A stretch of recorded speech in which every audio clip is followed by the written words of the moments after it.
Yeah, so when I was in college, that's when I started learning about real estate. I gained some interest in real estate from some other Marines I'd served with who had talked to me about using their VA loan. They had bought properties at different duty stations, and they were able to rent out those properties. And the value of their properties had increased. So I started doing more research online. Came across Bigger Pockets forums, which is where we actually met, as you mentioned earlier in the video. So once I got into Bigger Pockets, I just started doing a lot of self-research and learning more about real estate, getting interested into how I could get my foot into real estate. And obviously the military helped out a lot with that using my VA loan. Okay, perfect. So also, just for folks out there too, I know I've brought up the fact that I knew nothing about real estate until I believe about age 27. I'm now 32, been in the game for about 5 years, so I see myself as someone as an expert now. I've still got plenty to learn, but again, I didn't know anything outside of HGTV when it came to real estate before the age of 27. So you being an owner of a mortgage company, when would you say you first knew anything about the mortgage realm? Because I want to just let people know out there that, hey, if you're 20 or you're 21 or if you're 17 or you're 28, it doesn't matter what age you are. The biggest thing is find something that you enjoy and dive deep into it and learn as much as you can. So what age did you really start learning, like, what is a mortgage? Yeah, so at 22 or 23 is this time frame I'm talking about where I first got interested in real estate and learning about Bigger Pockets. And at that time, I really didn't know anything, but I thought I was learning stuff. But looking back, probably around 25, is when I really started learning that, and that's when I started working at another mortgage company.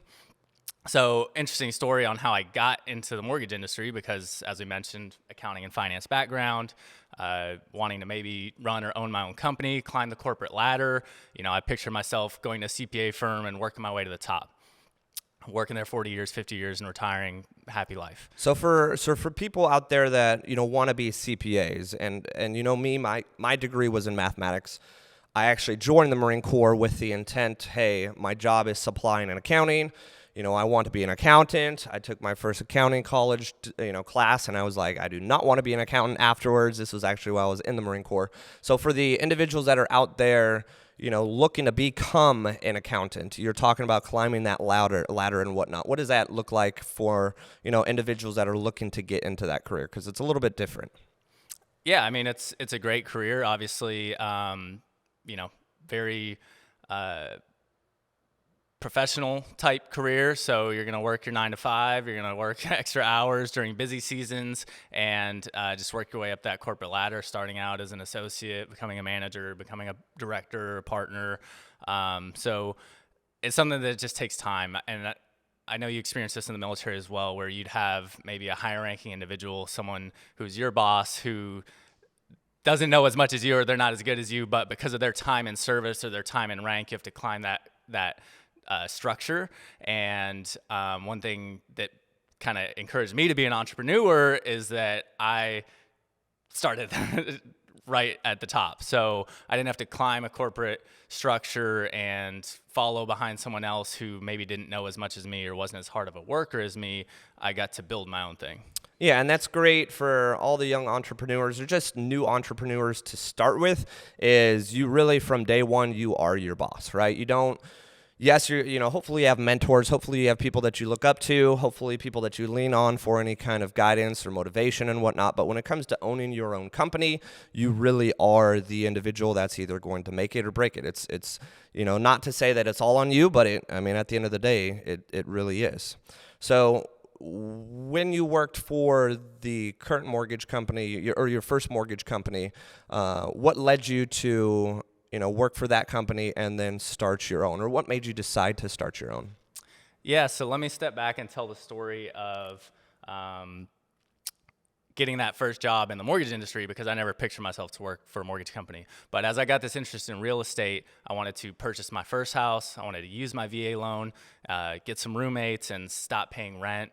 I realized so that actually sounds like what a lot of us know as house hacking. If you guys aren't aware, I have a ton of videos that talk about using your VA loan, using your FHA loan for a multifamily, or using just a conventional loan, buying a house and renting out the rooms. So you got you got kind of that concept, even though you probably didn't even know what it was at the time, pretty early on. Yeah, and so it was just a numbers thing of, hey, I'm going to spend this much on rent with a roommate, or I can buy a house and have a mortgage with a roommate, and they can help cover my rent. And then obviously learning on Bigger Pockets more about the actual term house hack. So I wanted a house hack, and I was in college, and I was working a part-time accounting job at another company. I approached a lady who owned her own small mortgage company about getting qualified for my VA loan, and she said, "You don't qualify right now." And I'm like, "Why? I'm going to have a roommate who's going to help me qualify. He's going to help pay the bills." She's like, "That doesn't count." And this is actually something that I get asked a lot. I would actually assume that you get asked more than I do, just being a mortgage broker. But just let people out there know, what type. At the time you weren't, experienced in the mortgage field, so you didn't know. There's a lot of people out there that aren't, experienced in the mortgage field. I myself included. I got all the way to an appraisal being completed before my loan was denied because I was not offered rehirement at my current job.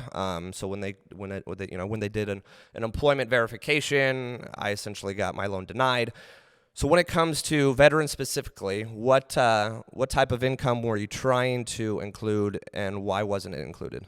So I was in college using my GI Bill.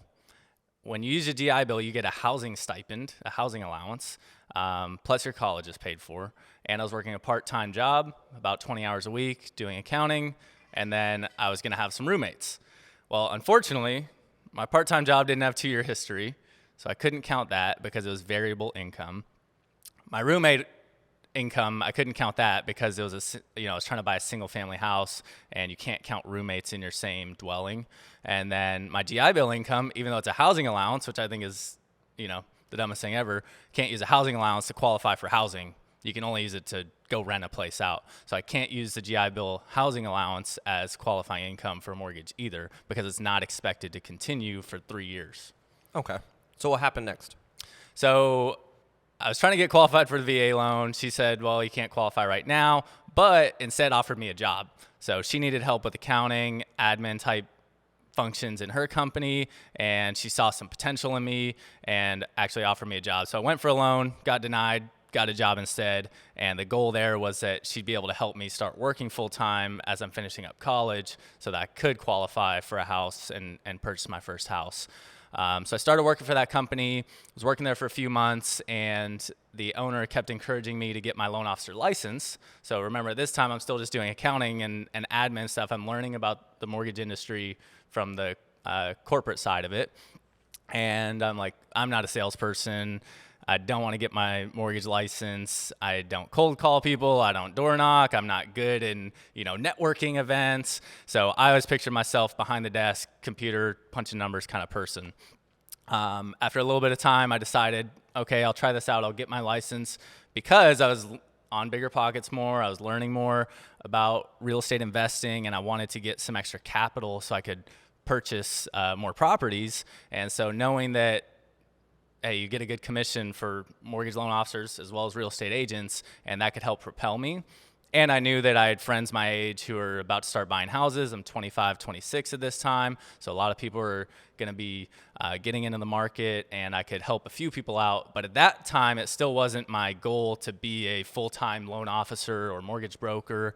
I just wanted to do an accounting job, climb the corporate ladder, and do a couple loans on the side for some extra commissions. So at this time, and I assume that the individual that hired you had no idea what would become of, Tyler Hodgson and the future company of NXT Mortgage. Even you at that mindset and that time, didn't necessarily think, hey, mortgage is going to be my forever. Mortgage is going to, make me widely successful. And just to give, folks a little bit of a snippet and a little bit of fast forward, you're, give me how long your company has been in business now, just to give people a little bit of insight. And what are you looking like this year for production-wise, and how many loan officers do you have? So started in NXT Mortgage officially in December of 2016. So we're coming up on our 5-year anniversary later this year.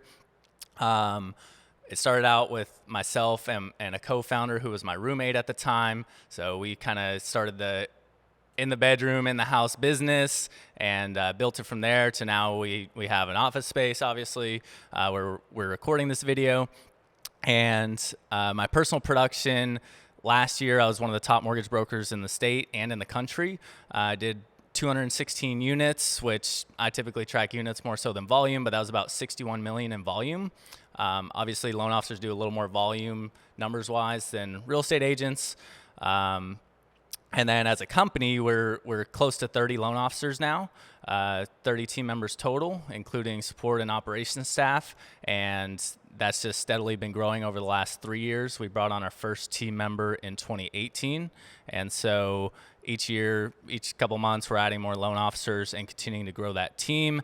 And that's always kind of been my goal, is to grow the team and not make it just about me and how many loans I could do. Yeah, so basically what you're saying is 2018 to now we're in the middle of 2021. You went from, one individual coming on board to now you have close to 30 loan officers, correct? So, impressive growth when it comes to, potentially one of the largest mortgage companies in the state of Texas.